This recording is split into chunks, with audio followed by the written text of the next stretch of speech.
नमस्कार दोस्तों, मैं अतुल गौर डेली साइंस एमसीक्यूज़ में आपका स्वागत करता हूं। चलिए फटाफट शुरू करते हैं। तो हमारा आज का पहला प्रश्न है कि गुरुत्वाकर्षण का सिद्धांत किसने दिया था। देखिए, हम सभी को पता है कि पृथ्वी के अंदर एक ताकत होती है जो हर वस्तु को अपनी ओर खींचती है। इसको ही क्या कहते हैं? गुरुत्वाकर्षण कहते हैं। तो ये जो सिद्धांत था वो सबसे पहले न्यूटन ने दिया था। तो इसका सही आंसर है न्यूटन। गुरुत्वाकर्षण का सिद्धांत न्यूटन ने दिया था। तो फिर सीवी रमन जी ने क्या किया था? तो सीवी रमन जी ने रमन प्रभाव, इनको भी याद कर लें, हो सकता है इनको पूछ लिया जाए अगली बार।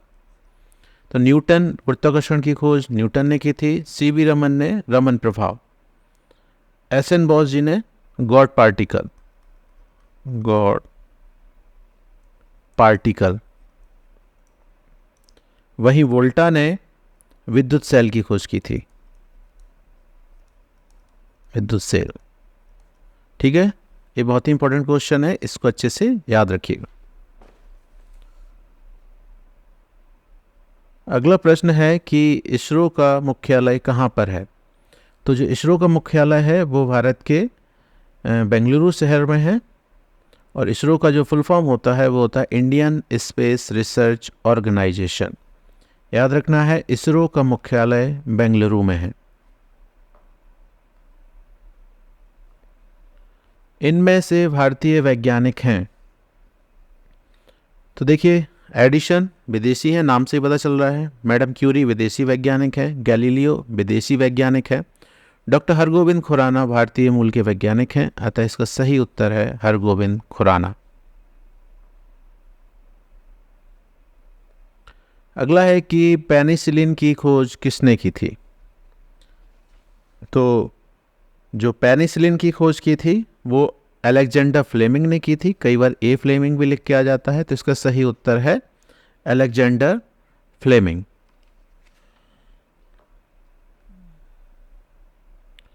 नेक्स्ट क्वेश्चन है कि आधुनिक संचार का माध्यम है। तो आधुनिक संचार का माध्यम, देखो, पत्र पहले ज़माने में लिखे जाते थे, कबूतर पहले के ज़माने में होते थे, तार। आधुनिक संचार का सबसे आधुनिक जो माध्यम है वो है इंटरनेट। ये बहुत ही फास्ट है, तुरंत हम किसी को व्हाट्सएप, ईमेल या इंटरनेट के माध्यम से कोई भी सूचना एक जगह से दूसरी जगह पर आसानी से और जल्दी पहुंचा सकते हैं। तो इसका सही आंसर है इंटरनेट।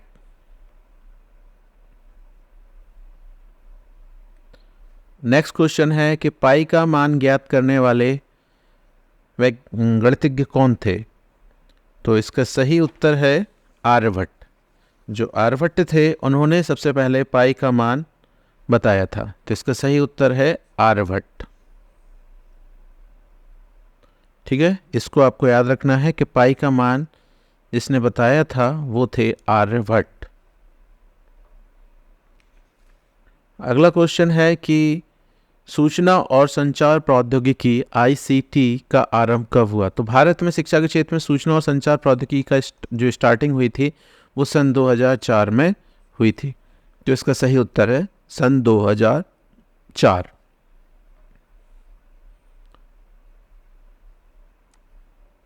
नेक्स्ट क्वेश्चन है कि सीड ड्रिल, अर्थात जिसे हिंदी में हम लोग बीज भेदक भी कहते हैं, उसका क्या उपयोग होता है। तो देखिए, ये सीड ड्रिल होता है, सबने देखा होगा लगभग गांव में।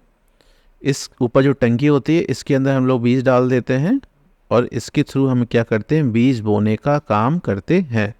तो इसका सही उत्तर है बीज बोने में सीड ड्रिल की आवश्यकता होती है। भारतीय अंतरिक्ष कार्यक्रम के जनक कौन है? ये बहुत ही इंपॉर्टेंट क्वेश्चन है। तो जो भारतीय अंतरिक्ष कार्यक्रम के जनक हैं वो डॉक्टर विक्रम साराभाई हैं। तो इसका सही उत्तर है डॉक्टर विक्रम साराभाई। दैनिक जीवन में विज्ञान क्यों उपयोगी है? केवल प्रौद्योगिकी के लिए, केवल विज्ञान? तो इसका सही उत्तर है विज्ञान और प्रौद्योगिकी दोनों। दैनिक जीवन में विज्ञान, साइंस एंड टेक्नोलॉजी दोनों का ही बहुत ज़्यादा योगदान है। ओजोन परत में छिद्र का क्या कारण है? ध्वनि प्रदूषण, वायु प्रदूषण, जल प्रदूषण, मृदा प्रदूषण? सही उत्तर है वायु प्रदूषण। तो ओजोन जो परत होती है पृथ्वी के, देखिए पृथ्वी के चारों तरफ एक ओजोन लेयर होती है। एक इससे रक्षा करती है, ये सूर्य से आने वाली अल्ट्रा वायलेट रेस से हमारी रक्षा करती है। तो वायु प्रदूषण बढ़ने के कारण क्या होता है, इस परत में छिद्र हो गया है जिसे ओजोन छिद्र कहते हैं या ओजोन लेयर डिप्लीशन कहते हैं। ठीक है, तो इसका सही उत्तर है वायु प्रदूषण। टेलीफोन लाइन से जुड़ा नेटवर्क क्या कहलाता है? भाई टेलीफोन लाइन से जुड़ा हुआ नेटवर्क इंटरनेट कहलाता है। इसका सही उत्तर है इंटरनेट। मस्तिष्क की जांच किससे होती है?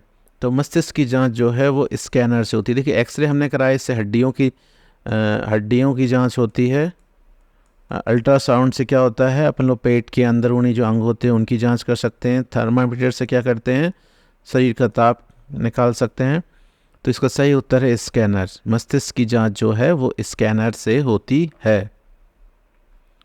मृदा प्रदूषण से कम हो जाती है। खनिज, मृदा, उर्वरा शक्ति, इनमें से कोई नहीं। उर्वरा शक्ति, जैसे जैसे मृदा प्रदूषण बढ़ेगा वैसे वैसे उसकी जो उर्वरा शक्ति होती है, पौधों को जो पैदा करने की, उत्पन्न करने की जो शक्ति होती है मिट्टी के अंदर, वो धीमे धीमे कम होती जाती है।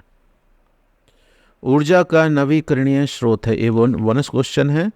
मैं चाहता हूँ कि इसका सही उत्तर आप लोग कमेंट बॉक्स में दें कि ऊर्जा का नवीकरणीय स्रोत क्या है। डीजल, पेट्रोल, एलपीजी, सौर ऊर्जा। इसका उत्तर आपको खुद ही देना है कमेंट बॉक्स में। मैं थोड़ा सा बता देता हूँ कि जो नवीकरणीय स्रोत होते हैं वो ऐसे स्रोत होते हैं या अक्षय ऊर्जा के स्रोत होते हैं जो कभी समाप्त नहीं होते हैं।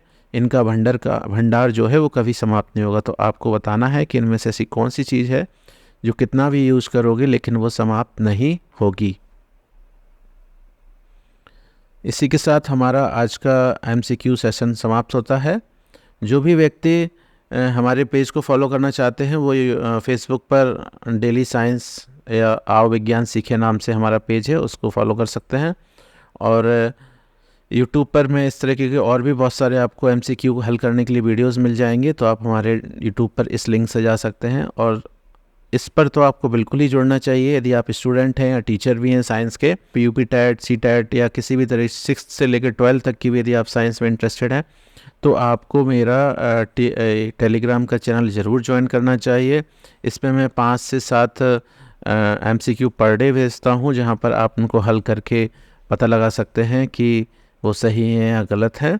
ठीक है, तो इस चैनल को आप बहुत इम्पोर्टेंटली ज्वाइन कीजिएगा, ये आपके लिए बहुत इम्पोर्टेंट है या आपको बहुत काम आ सकता है। धन्यवाद।